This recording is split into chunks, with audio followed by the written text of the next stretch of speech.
Hi everyone, welcome back to my channel. Today we're making homemade granola. To start this dish, we need to melt down a half of a cup of coconut oil. It's pretty cold here in my kitchen in Brooklyn, so I do need to melt this over low heat on the stove. You could use olive oil if you like to. I just like the flavor coconut oil brings. We also need to measure out a half of a cup of honey or maple syrup if you prefer. And we're just going to tip that out into a bowl. I love my little honey dispenser. It's something frivolous, but it was something I saw and I was like, I have to have that. Now that our oil is melted, we can add that into the honey and add in 1 teaspoon of vanilla extract or vanilla paste. Give that a little stir. We're going to set that aside. Now for our nuts, I'm using a half cup each sliced almonds, sunflower seeds, raw pumpkin seeds, and raw pecans. You can use whatever combination of nuts you want.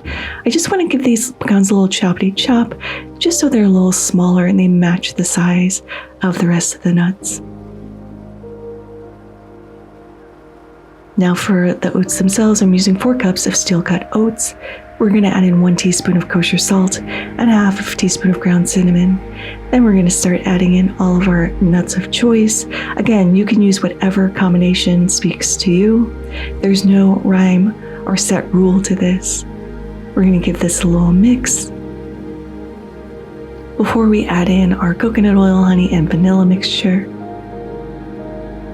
Scraping all that goodness in there. And we're going to mix this around until everything is thoroughly coated. At this point, you should be preheating your oven to 325 degrees Fahrenheit.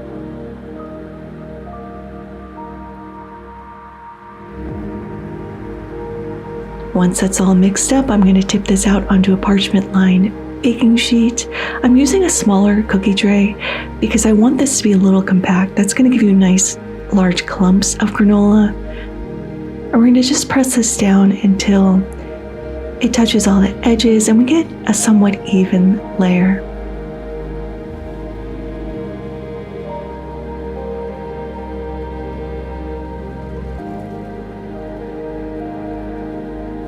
You don't have to be as precious as I am.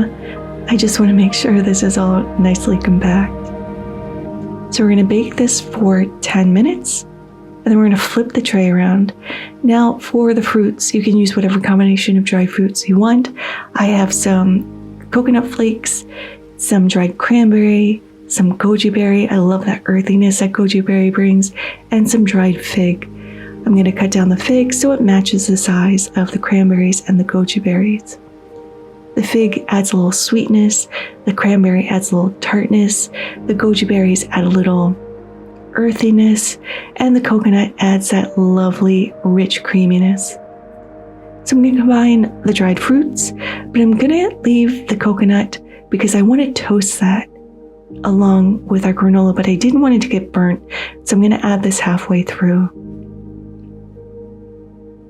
So it's been 10 minutes. We're going to pull out our granola, and at this point we're going to sprinkle on our coconut flakes if we're using them, giving that a little stir.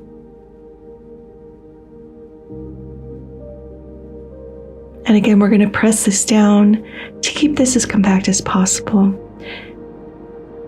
Now, you may notice at this point that your granola, of course, is not that crispy, but it is going to crisp up as it cools down. But we are going to pop this back in the oven and bake it for an additional 15 minutes or until you get a nice golden brown on top.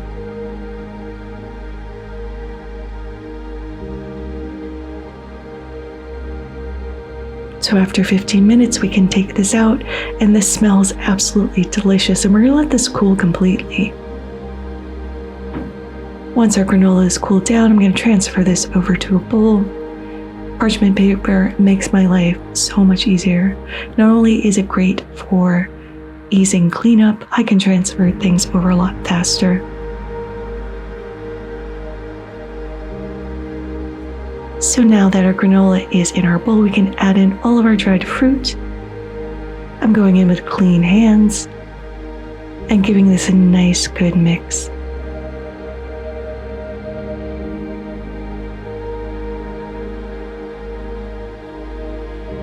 So to plate, I like to eat my granola with some Greek yogurt. I have a little vanilla Greek yogurt here, just scooping a nice healthy portion on top. I had these gorgeous blackberries and blueberries, so I'm going to top it off with that as well, because it's always nice to have a nice fresh fruit element when you're eating granola. Raspberries would be great on this as well if I just didn't have any. We're going to finish off with a nice little drizzle of honey.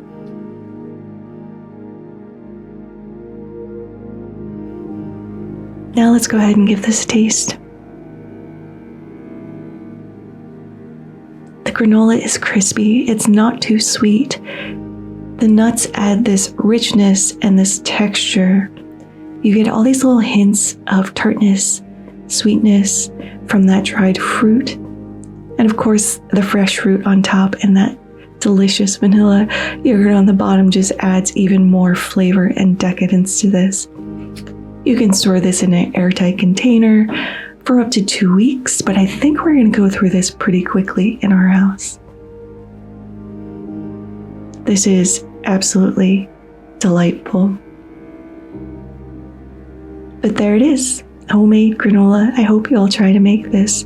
Thank you all so much for watching. If you like this video, give it a like. If you loved it, subscribe and hit that notification bell because I put out new videos every Thursday. Thank you again, and until next time, happy cooking. What is your opinion of granola, Milo? Do you love it? Do you even know what it is? Do you think you're going to get some?